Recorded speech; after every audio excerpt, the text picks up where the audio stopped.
આજે સુરેન્દ્રનગર જિલ્લાના વઢવાણ તાલુકાના નગરા ગામે આમ આદમી પાર્ટી દ્વારા ખેડૂતોના સમર્થનમાં સભાનું આયોજન કર્યું છે ને ધીમે ધીમે ખેડૂતો પણ હવે જે સભા સ્થળ છે ત્યાં પહોંચી રહ્યા છે ને આ વિરોધ છે બીજ થાંભલા નાખવાને લઈને ખેડૂતોના ખેતરમાં બળજબરી પૂર્વક તેમની મંજૂરી વગર પ્રશાસનનો દુરુપયોગ કરીને પોલીસ તંત્રનો દુરુપયોગ કરીને જે વીજ થાંભલા નાખવામાં આવી રહ્યા છે તેના કારણે ખેડૂતો ખૂબ હેરાન પરેશાન છે. અનેકવાર ગાંધીનગર મંત્રીઓને રજૂઆત કરી છે છતાં પેટનું પાણી સરકારનું નથી હલી રહ્યું. ત્યારે જે ખેડૂત છે આપણી સાથે જેમના ગામડામાં જેમના ખેતરમાં જે વીજ થાંભલા નાખવામાં આવ્યા છે સીધી તેમની સાથે વાતચીત કરીએ કે શું કહેવું છે, કેટલી તકલીફ પડે છે આ વીજ થાંભલા નાખ્યા બાદ. દાદા શું નામ આપનું? દેવજીભાઈ રામજીભાઈ. ક્યાં રહેવાનું? નગરા. નગરા. શાનો વિરોધ છે આજે અહીંયા? અહીંયા આજે કિસાન રેલી છે એટલે આ થાંભલા ને એ બાબતના બધા ખેડૂતો ભેગા થયા છે. મેં એવું સાંભળ્યું તમારા ખેતરમાં વીજ થાંભલા નાખેલા? હા, મારા ખેતરમાં જ એક ખેતરમાં એક થાંભલો ઊભો થઈ ગયો છે અને બે ચાલુ કામ છે. એમ તો કઈ નોટિસ વોટિસ તમને આપવામાં આવી હતી? કઈ આવ્યું જ નથી, વગર મંજૂરી. બે તો થયા, એકમાં તો પૂછવા આવ્યા હતા. હા, તો તમે કોઈ વિરોધ કર્યો હતો ત્યારે? ના, કે તમને પૈસા વળતર આપશો ને એવું બધું કહેતા, એટલે કીધું આમાં પૈસા આવે સારું કીધું. પછી એમ છેતરી ગયા તમને? છેતરી ગયા બસ, એ સાચું. એમ કઈ કંપની વાળા હતા, ખ્યાલ હતો? એ આ ઓલી મોટા શું કહેવાય, અદાણી કંપની મોટી. એમ? હા. તો જયારે લોકો થાંભલા નાખવા ત્યારે કઈ પોલીસ લઈને આવ્યા હતા કે કઈ? કોઈ નતો, તારે તો પોતે આવ્યા હતા એ. અચ્છા, તો તમે સહમત હતા વીજ થાંભલા નખાવાને લઈ કે નહોતા? સહમત તો નતા, પણ આગળ સર્વે કરીને ઓલા ખૂંટ મારી ગયેલા ને પછી પાછા કે ખોદવા આવશો ને તમને એટલા પૈસા આપશો ને. પૈસા કઈક થોડાક આપ્યા હે. કેટલા આપ્યા અંદાજે? 3 લાખ આપ્યા છે ને બીજા ઓલા ખૂંદવાના થોડાક આપ્યા. તો તમારી માંગ કેટલાની છે? અમને તો એના બિલ આપ્યા હે 9 લાખ રૂપિયાનું. એમ? ખાલી 9 લાખ? હા, 9 લાખ રૂપિયા આપશો એમ? તો અમને તો કીધું સારું. આવે છે કંપની વાળા, તમે રજૂઆત કરો છો? અહીંયા લેવા જાય તો કે છે નથી, કામ પૂરું થાય છે તારે આપશો ને આમ કરે એ વાત.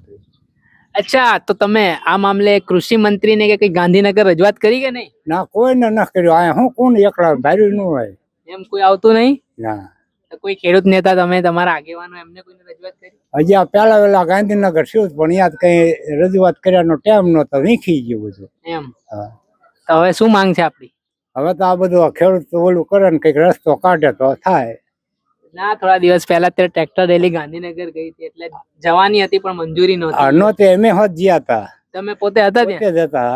પછી તમે ક્યાં જતા રહ્યા હતા ત્યાંથી? અમે આ બધા કે હાલો જાય ઓલા પણ ગાંધીનગર, તો વાઈટર બંધ કર્યું, પછી ન જવા દીધા. હા. તો વડાપ્રધાન ને શું કહેશો, કેમ કે ખેડૂતો માટેની વાત કરતા હોય છે, એમના હિતની વાત કરતા હોય છે? કઈ વાત જ નથી કરી, આમ મળ્યા જ નથી, પગ્યા જ નથી. એમ કોઈ વાત કરવા તૈયાર નહીં? કોઈ જવા જ ન દીધા, નકર વાત કરવા હાટું જ ખેડૂત ભેગા થયા હતા.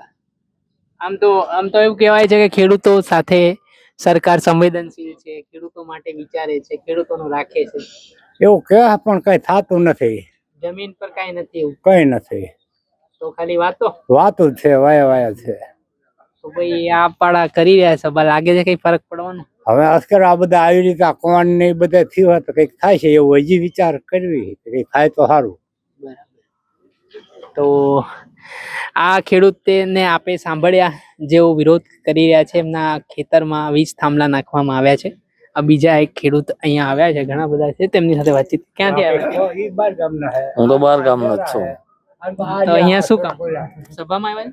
સભામાં જ આવ્યા. 2 મિનિટ. કાકા તમે ક્યાં રહો છો? નગરામાં. શું છે આ, શાનો વિરોધ ચાલે છે?